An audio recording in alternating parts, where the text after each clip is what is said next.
Igbo bi n'obodo Eliza, ana m ekene unu. Oge agụmọnụ a na-akpọ CENSUS erugokwa n'ọzọ.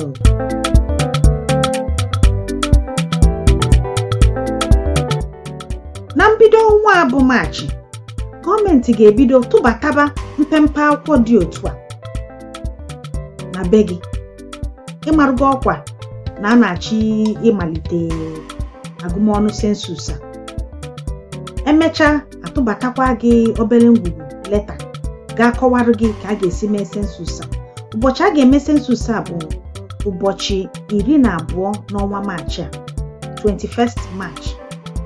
Ụbọchị a ka a ga-eme CENSUS. Gọọmenti obodo a etighị iwu na onye ọbụla bụ amaala na England na Wales kwesịrị itinye afa ha, zaa ajụjụ niile a jụrụ na agụmọnụ a.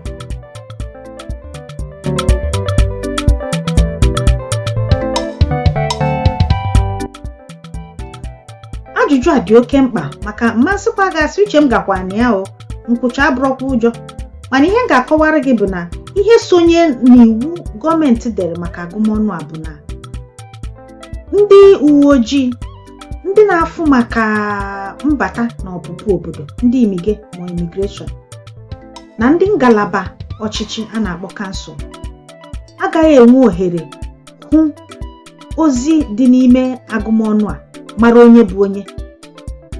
Ya bụ na idecha ihe ị kwesịrị ide n'akwụkwọ agụmọnụ a, eweru ajụjụ ịzagasịrị, mana ha agaghị ama onye dere ihe bụ ihe ha ga-ama bụ ihe ide.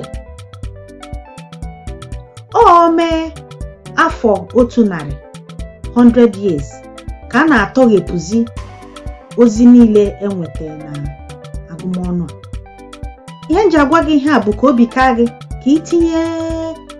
ka isonye tinye ihe niile ị kwere ide n'ime agụmọnụ a.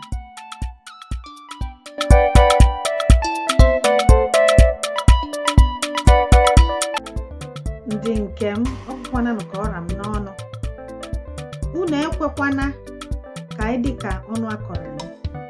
Ka anyị niile pụta n'igwe, ndị Igbo pụta n'igwe, denye aha na agụmọnụ a, maka na anyụkọ mamịrị ọnụ ọgba ụfụfụ, achịkọba nkume ọghọ arụsị. Ọ dị ezigbo mkpa na anyị niile tinyere aka na agụmọnụ a. Sonye denye aha gị na ezinụlọ gị na agụmọnụ a. Ọ bụrụ na ị chọrọ ịmatakwu maka agụmọnụ a, ị ga-aganwu na nsape ama cyber. Cherekwa ka m weta